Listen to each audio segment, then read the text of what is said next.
No, I'm just saying. I just found it interesting that Biden's being Biden's being extremist. What in the next 2 years do you intend to do differently to change people's opinion of the direction of the country, particularly as you contemplate a run for president in 2024? Nothing. All right, guys. So earlier today, I did a video about MSNBC and a extremely wacky take that they had in which they compared Stacey Abrams to Moses from the Bible. Yes, Moses. Okay, because despite the fact that she lost to Brian Kemp by even more than she lost the first time in 2018, she apparently is leading Democrats to the promised land in states like Georgia. Again, despite the fact that she lost by more than she did in 2018 to Brian Kemp, again, twice, right? And we really don't know what's going to happen with the Herschel Walker and the Raphael Warnock race. If you take the Libertarian candidate out, Herschel Walker wins. So, I mean, there is an okay chance, a decent chance that Herschel Walker could still win that seat. Yeah, she's Moses, right? They're comparing her to Moses. I think it's safe to say that Stacey Abrams, the only place that she is leading anybody to, the only promised land she's leading anybody to is McDonald's. That's it, right? That's it. But we have another extremely wacky take from MSNBC that is probably even more insane and out of touch than that take about Stacey Abrams, which is MSNBC having a serious conversation about John Fetterman. Yes, John Fetterman, right? The guy that is, again, not coherent. Him running for president, him being a presidential nominee. This was floated by the analyst on MSNBC. Take a look. I also think he ran everywhere in the state, which is a lesson for Democrats. He left no stone unturned, and he ran as exactly who he is. I mean, I have no doubt that if John Fetterman were sitting here, if he were in a bar, if he were with his family in a restaurant, he'd be exactly the same person. And voters completely see through that. So that is also a lesson for Democrats, too. This is a guy, you know who he is, you know what you're getting, and that ultimately matters in politics. Fetterman as a nominee at some point for president. I know there's some variables, obviously, just a few. But I just, what he did in the super red, deep red parts of Pennsylvania, and the way that he ran ahead of Biden, as you were saying, ran ahead of Trump. I mean, it just makes you wonder about his future. Yeah, Wow. Wow.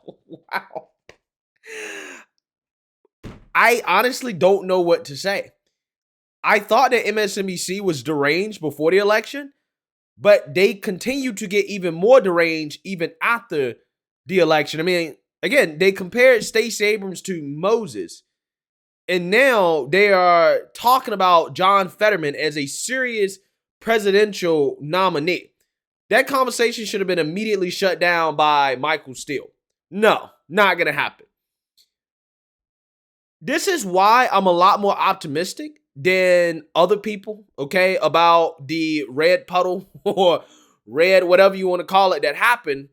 The reason why is because Democrats are going to take away a false message from this. They're going to take away the wrong message. They're going to think that it's okay to be deranged. It's okay to continue to be racist. It's okay to, again, run hospital patients as candidates and to focus on things like the so-called attack on democracy that nobody really cares about that much. They're going to think that those things actually work. They don't work. I'm telling you guys. I really truly believe in my heart of hearts that the only thing that was stopping the red wave, the only reason we're not talking about the red wave right now and everybody's celebrating is literally because nobody liked Dr. Oz and Herschel Walker was less than ideal. Now, some people in the comment section brought up a good point about John Fetterman. He said, well, John Fetterman is not a good candidate either. But guys, we can't hold Democrats to the same standard as reasonable people. They're not reasonable. Allegedly, right, 80 plus million people voted for Joe Biden. They already showed us they don't give a damn about the mental state of the people they vote for. They just hate Republicans that bad. Again, only the GOP, right? Only, reasonable people care about the actual mental health of the candidates. Yes, it's an unfortunate reality that, again, we're competent. We actually do care about candidate quality. We're not just going to go out there and vote for anybody because we hate Democrats that bad. Unfortunately, it's like that, okay, for us. Democrats don't give a damn, right? Which is why they're floating John Fetterman, who, again, is having some issues, to say the least. And they also went out there and voted for him in droves. Apparently, the thotties, right? All the thotty vote went out there and said, we don't care about the mental state of John Fetterman. We don't care if he can complete a sentence. We don't care about that at all. We just want our abortion rights. Okay, this is what they did. But because of these things happening, the good thing is that I really do think that the Democrats are going to take away the wrong message. They're not going to focus on the economy. They're not going to focus on real issues. They're going to double down on extremism. They're going to double down on racism. They're going to double down on stuff like that. Floating, ridiculous candidates like John Fetterman, who, again, I think the only reason he won, again, is because Dr. Oz, he inspired nobody to win. They're going to run Stacey Abrams. They're going to run Beto. They're going to run a bunch of losers. And I really do think that if the GOP can just get it together, I really do think that we're going to get to the promised land. We're going to get to 2024 where we're going to have the president, the Senate, and the House. I really believe that. The reason why I believe that is because, again, these people are deranged. Because if Dr. Oz won, if Herschel Walker won, and maybe the GOP did better in the House races, we could be sitting here today and Democrats could actually realize, like, oh, the whole attack on democracy messaging doesn't work. Oh, maybe being racist doesn't work either. Oh, maybe running brain dead candidates like John Fetterman doesn't work. Oh, maybe just none of our strategies work. They could, at that point, say, hey, you know what? Let's just revamp. Let's ditch Joe Biden. Let's run an actual competent candidate that will make it a lot tougher for the GOP in 2024. At least under this scenario, Democrats think, right, they falsely believe that their messaging worked. I'm not convinced their messaging worked. You know how I'm not convinced? Because look at what happened in Florida. Ron DeSantis turned that whole state red. He flipped blue counties. He flipped blue districts that ain't never been red. He flipped them. Texas was supposed to become a swing state. Greg Abbott kept it solidly red. Kemp won Georgia handily. They beat Democrat superstars. You got a progressive backlash going on in LA. New York was the closest governor race that has been in years. No Republican has come even close to beating a Democrat in New York. Again, there are some really, really, really key races, some victories for the GOP that do indicate that at least when you have strong candidates, right? When you have a strong message that, hey, we can win.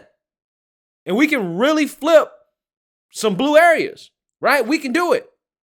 But again, where it starts is having strong leadership. Back in 2016, Trump set the blueprint. Trump came out here and he stood on immigration.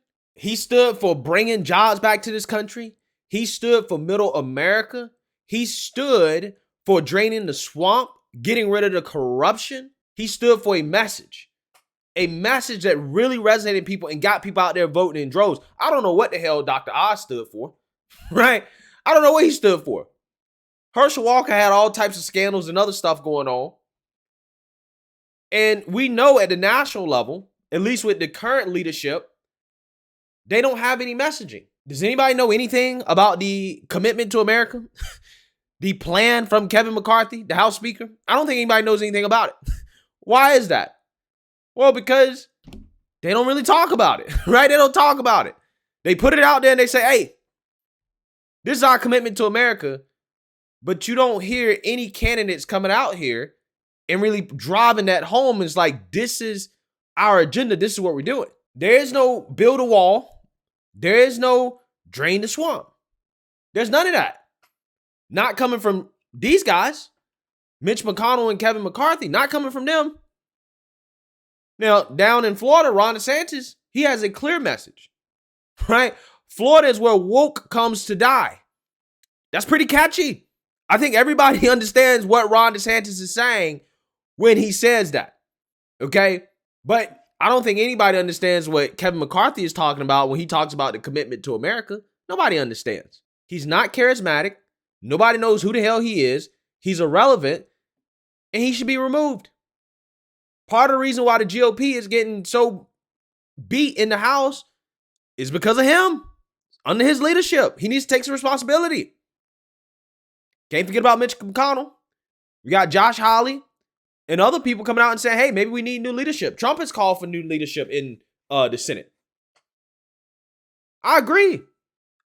I think Mitch is a political genius, but his time is up, right? He's old. What does Mitch McConnell stand for besides corruption? Nothing, right? Nothing. He's stingy. He won't spend money. I know that. But that's about as much as I can give Mitch McConnell. Again, I'm just saying there has to be somebody in the GOP that can take a leadership role, that can actually inspire people to come out and vote, that can also do the same thing that Mitch McConnell does, which is essentially, raise money and figure out who to give money to and who not to give money to. I mean, because that is the gist of what he does for the most part, right? Somebody got to be smart enough to figure that out.